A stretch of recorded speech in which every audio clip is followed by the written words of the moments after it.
कई सालों पहले एक राज्य में एक राजा राज करता था। इस राजा को घोड़े पालने का बहुत शौक था। राजा के पास वैसे तो कई सारे घोड़े थे, लेकिन इसके पास 4 ऐसे जंगली घोड़े थे जो राजा को काफ़ी पसंद थे।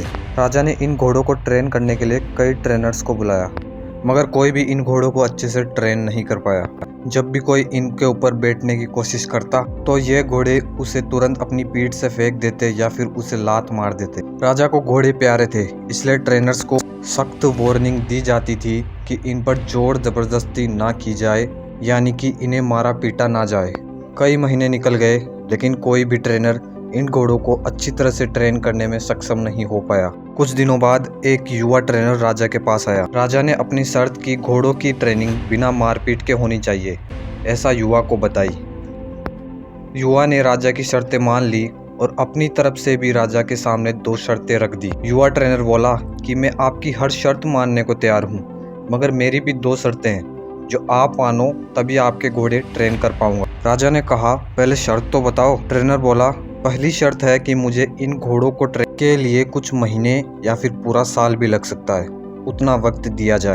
और दूसरी शर्त यह है कि इन घोड़ों के खाने पीने रहने का बंदोबस्त पूरा मुझ पर छोड़ दिया जाए। राजा ने शर्तें मान ली। युवा ट्रेनर अगले दिन से ही एक बड़े बाड़े में इन घोड़ों को लेकर गया और वहां सबको खुला छोड़ दिया।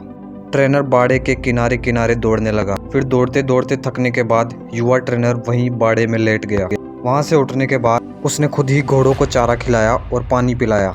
इन सब प्रक्रियाओं के दौरान उसने घोड़ों को नहीं बांधा। अगले दिन भी ट्रेनर ने यही सारे काम दोहराए जो उसने पहले दिन किए थे।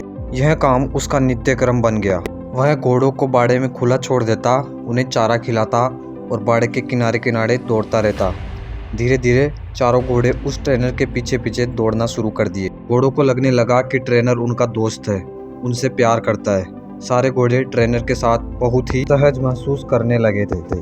कुछ महीने बीतने के बाद एक दिन राजा अपने घोड़ों की खबर लेने और यह देखने के लिए गया कि ट्रेनिंग कैसी चल रही है। राजा यह देखकर खुश हो गया कि सारे घोड़े ट्रेनर के पीछे पीछे दौड़ते थे। राजा को यकीन हो गया कि यह ही उनके घोड़ों को ट्रेन कर सकता है। राजा खुशी खुशी वहां से चला गया। देखते ही देखते 1 साल बीत गया।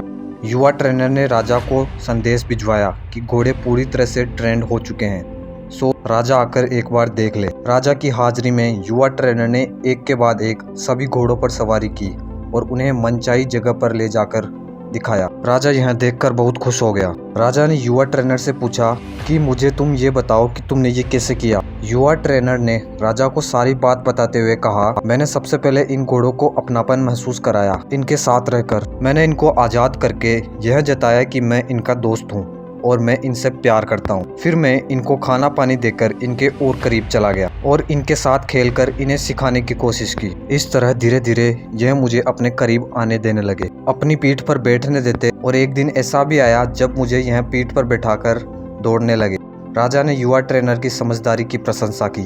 उसे वादे के अनुसार लाखों सोना मुहावरे दी गई और साथ में हमेशा इन चारों घोड़ों की देखभाल करने की नौकरी भी दी। दोस्तों, ऐसे ही 4 घोड़े हमारे भीतर भी हैं। पहला घोड़ा मानस यानी फिजिकल बीइंग, दूसरा घोड़ा बुद्धि यानी इंटेलेक्ट, तीसरा घोड़ा चिंता और चौथा घोड़ा अहंकार। हम इन चारों घोड़ों पर बहुत ही जल्दी कंट्रोल करना चाहते हैं, परंतु हम इन पर काम नहीं करना चाहते। हमें पहले इन चारों चीज़ों पर काम करना चाहिए ताकि हम पूरी तरह एक समझदार व्यक्ति बनकर उभरें।